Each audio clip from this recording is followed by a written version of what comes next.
Assalamualaikum warahmatullahi wabarakatuh. Alhamdulillahirrabbilalamin. Wassalatu wassalamu ala asrofil anbiya'i wal mursalin Sayyidina Muhammadin wa ala alihi wa ashabihi ajma'in. Amma ba'du. Semoga kita semua selalu dalam keadaan sehat walafiat, ya, diberikan kebaikan, kesehatan, serta kebahagiaan, walaupun ya kasus COVID-19 ini masih ada di sekitar kita. Nah, oleh karena itu jangan lupa untuk menggunakan masker, menjaga jarak, ya, mencuci tangan, dan kita berdoa semoga pandemi ini segera berlalu, ya, beserta dengan bala bencana yang ada. Nah, baik, karena hari ini bertepatan dengan puasa ya yang ke-6, maka izinkan saya ingin menyampaikan hal-hal yang berkaitan dengan puasa. Puasa ya dalam bahasa Arab itu disebut juga dengan asyam atau as-shaum. Nah, kalau kita lihat secara bahasa, asyam itu artinya adalah al-imsak, yaitu menahan diri. Nah, sedangkan secara istilah, asyam itu artinya beribadah kepada Allah, ya, dengan menahan diri dari makan, minum, maupun pembatal-pembatal puasa yang lainnya. Nah, puasa ya biasanya dimulai dari terbitnya fajar hingga terbenamnya matahari. Nah, ya, itu tadi makna dari puasa.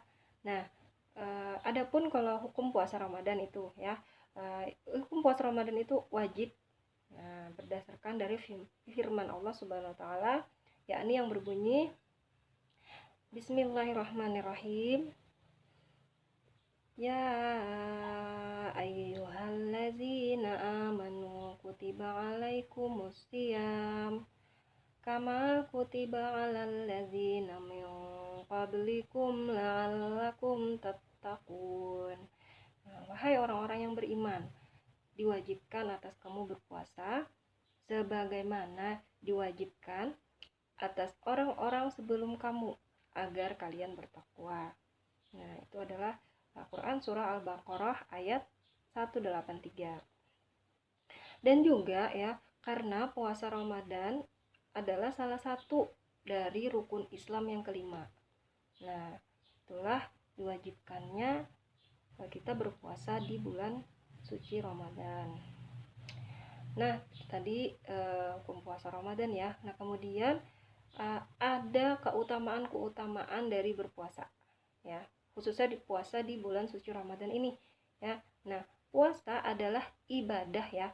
Puasa itu adalah ibadah yang tidak ada tandingannya. Nah, puasa itu menggabungkan 3 jenis kesabaran. Apa itu? Nah, yang pertama adalah sabar dalam melakukan ketaatan kepada Allah. Kedua, sabar dalam menjauhi hal-hal yang dilarang oleh Allah. Nah, yang ketiga, sabar terhadap takdir Allah ya. Nah, sabar terhadap takdir Allah atas dari rasa lapar dan kesulitan yang ia rasakan selama berpuasa. Nah, kemudian puasa itu merupakan perisai ya. Perisai itu bisa dikatakan pelindung atau tameng ya. Nah, dari api neraka. Nah, sebagaimana yang disabdakan oleh Rasulullah Sallallahu Alaihi Wasallam yang berbunyi as-syamu junnah ya. Puasa itu adalah perisai. Hadis riwayat Bukhari. Nah, itu tadi adalah keutamaan puasa ya. Nah, kemudian saya juga akan menyampaikan apa itu hikmah dari disyariatkannya puasa. Nah, ya, puasa itu adalah wasilah untuk kita mengokohkan ketakwaan kepada Allah. Nah, apa aja ibarat manfaatnya ya. Nah, satu adalah agar mendidik manusia dalam mengendalikan keinginan dan sabar dalam menahan diri. Nah, yang pertama, yang kedua, eh, agar dapat menahan godaan setan, ya.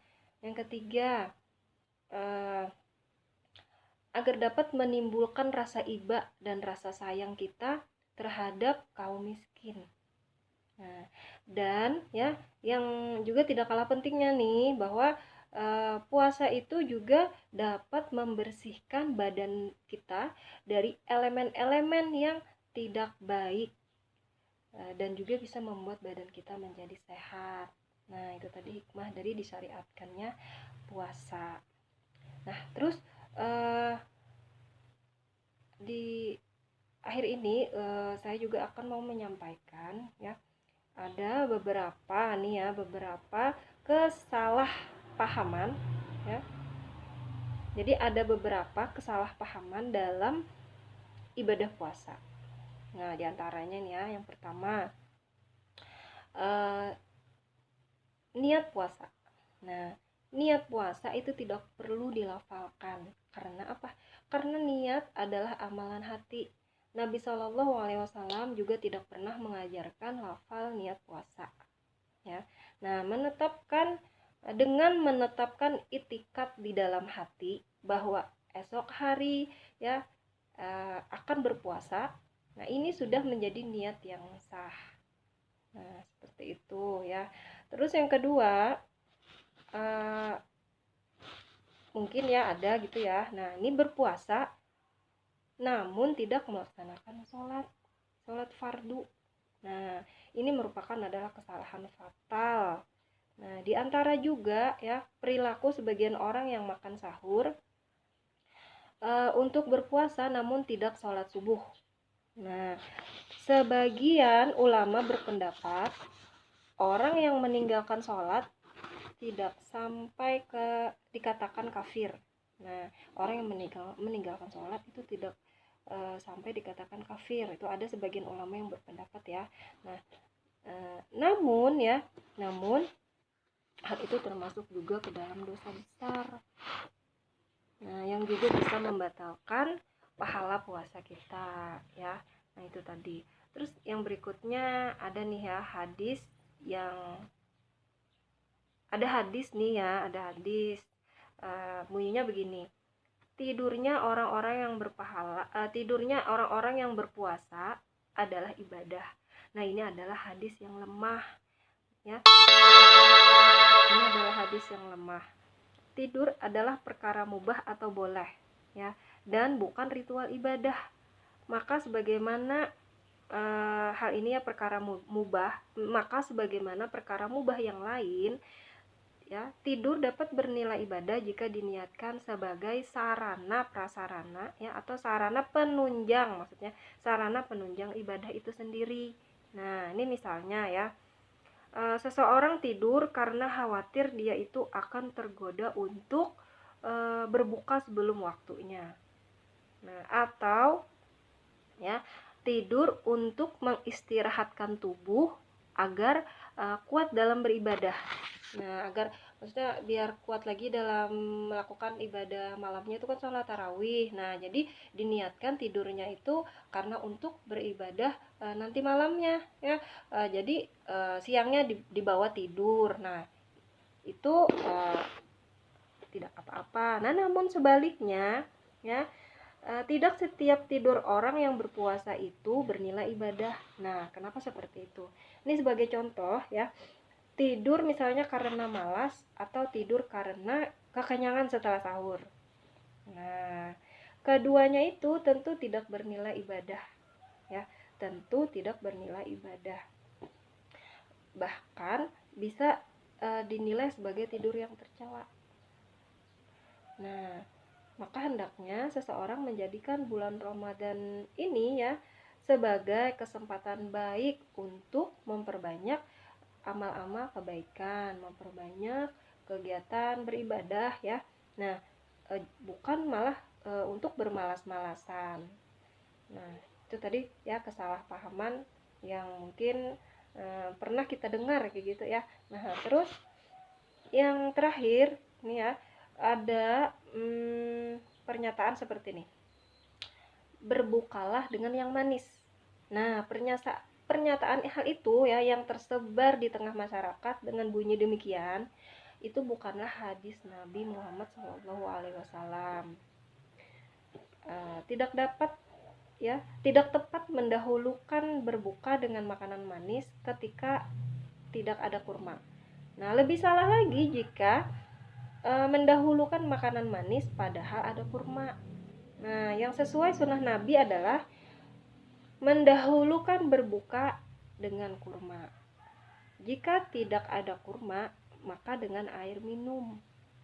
Nah, adapun makanan manis itu sebagai tambahan saja ya, sehingga tetap didapatkan faedah makanan manis yaitu untuk menguatkan fisik.